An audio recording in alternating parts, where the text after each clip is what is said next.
Une première mondiale, Bitcoin, Ice Notes, crypto-monnaie, Martin Demierre, un grand spécialiste dans ce domaine et dans les métaux précieux, nous révèle tout à ce sujet. Un multi-entrepreneur de talent est avec nous, un grand invité en première mondiale.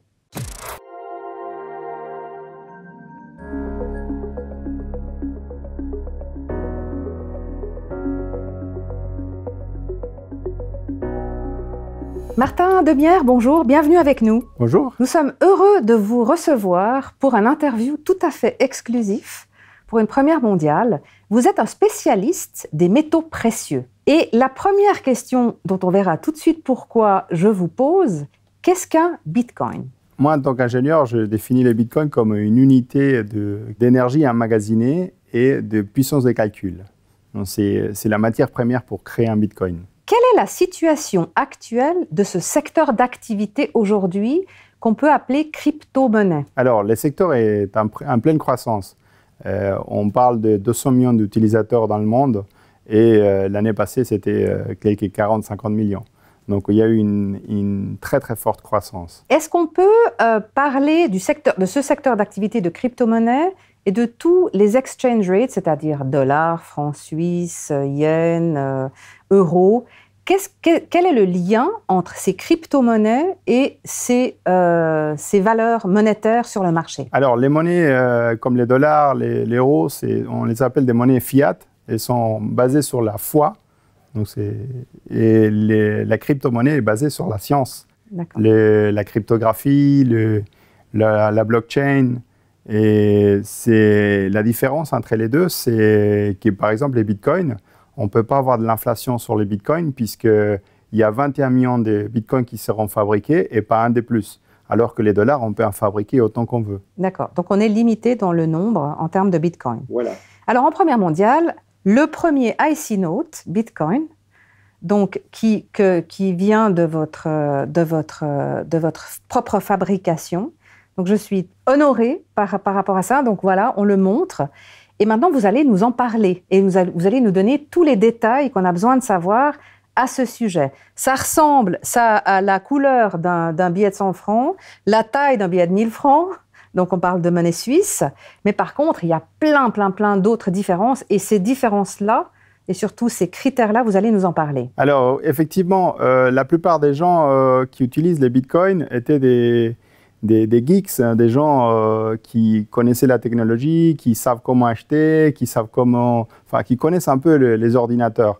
Mais la plupart des gens n'ont pas ces connaissances. Donc nous, on s'est dit qu'un billet de bitcoin, c'est une monnaie qu'on utilise depuis presque 4 siècles. Ça vient de l'époque de Marco Polo en Chine qui a ramené ça en Europe, les Suédois qui ont fait la première monnaie européenne.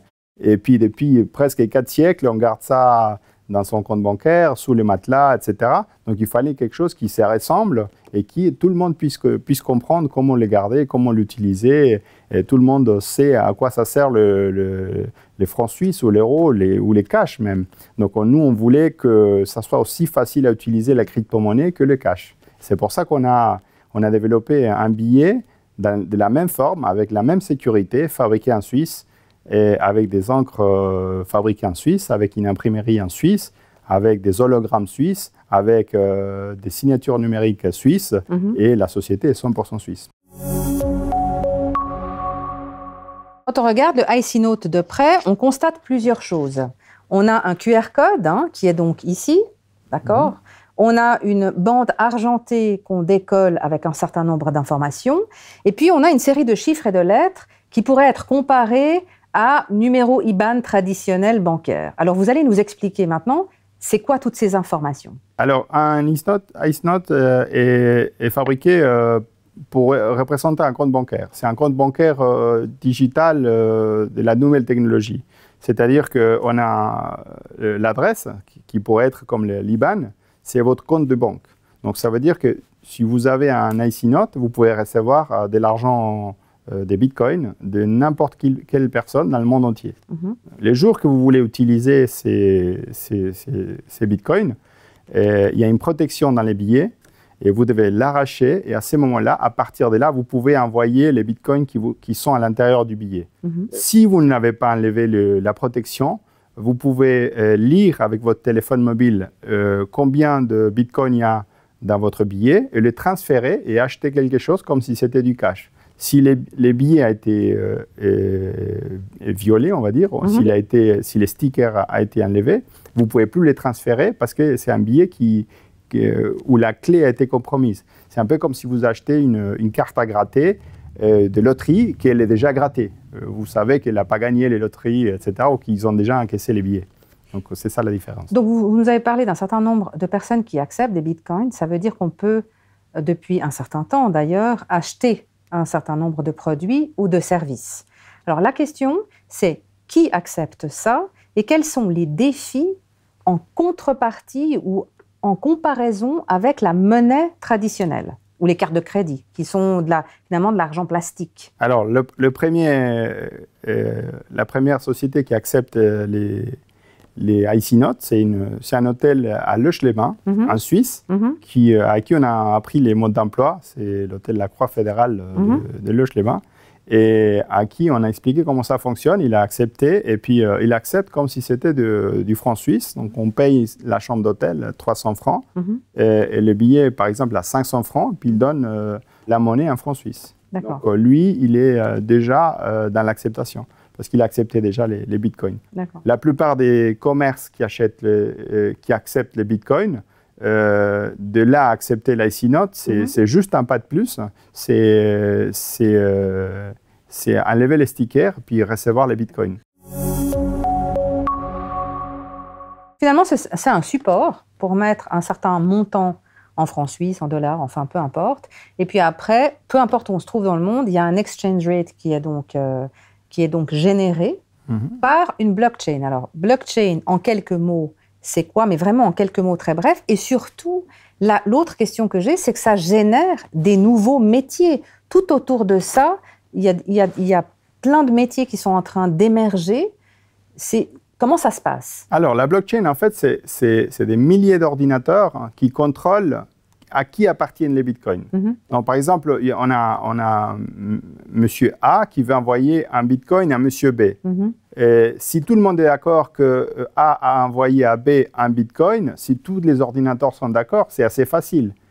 Par contre, le problème existe, c'est quand monsieur A a envoyé à B, à C, à D le même bitcoin. À ce moment-là, il faut un consensus, c'est-à-dire que la moitié plus un des ordinateurs qui gèrent la blockchain doivent être d'accord qu'en fait, il a envoyé à B seulement. Et tous les autres transferts, ils disparaissent en fait de la blockchain, et seulement les transferts validés de la blockchain sont inscrits dans cette chaîne globale d'information qui est la blockchain. Et ça génère en fait un certain nombre de ressources, donc des personnes qui travaillent. Et là, on peut parler de plusieurs types de métiers qui sont en train d'émerger. Quels sont-ils? Alors, les métiers, il y a les mineurs. Dans des pays où l'énergie est peu coûteuse, des centrales électriques comme au Paraguay, qui sont bon marché, aussi dans certains pays asiatiques, ou en Russie, en Norvège, parce qu'il faut la puissance aussi pour refroidir les ordinateurs qui chauffent lorsqu'ils génèrent des calculs pour valider les transferts d'argent. Et donc ça, c'est les mineurs. Ensuite, il y a les gens qui organisent les exchanges entre monnaies, francs suisses, dollars, etc. Il y a les investisseurs, il y a les personnes qui utilisent les bitcoins pour valider des actifs. Ça peut être des mètres carrés qui sont vendus d'un bâtiment, ou des œuvres d'art, ou plusieurs d'actifs qui peuvent être mis dans la blockchain pour savoir que à qui ça appartient, ou des transferts. Donc, on parle de tendance. Alors, vous allez nous en parler. Il y a une application qui est liée à ça. Donc, on est complètement dans la digitalisation qu'on installe sur un smartphone. Mais si on doit parler de tendance, comment est-ce que vous imaginez les tendances par rapport à ça et le monde de demain, le lien avec ça? On dit que tous les 50 ans, il y a un changement des systèmes monétaires. Le dernier, c'était quand les États-Unis ont abandonné l'or pour backuper les dollars. Et puis, ça fait presque 50 ans, que c'est 1970, c'est presque 50 ans. Et moi, je crois à la technologie blockchain. Je ne sais pas si c'est les bitcoins qui va subsister dans le futur ou si ça va être l'Ethereum ou les autres crypto-monnaies. Une chose, je suis sûr, c'est que c'est une manière pour transférer les actifs et la propriété entre personnes sans qu'il y ait des unités centrales qui contrôlent. Donc ça, c'est un pouvoir qui est retourné aux personnes. Et chaque personne qui a un wallet, il est indépendant, donc il n'a pas besoin d'ouvrir un compte bancaire, etc. Il est automatiquement connecté à des milliards de personnes. On parle de 4 milliards de personnes qui n'ont pas de compte bancaire parce qu'ils n'ont pas de carte d'identité, etc. Ici, avec même un IC Note, ils auraient un compte bancaire. On pourrait parler des heures de ça. On vous remercie. Première mondiale, IC Note. Merci infiniment, Monsieur Martin Demierre, de votre présence, de votre temps.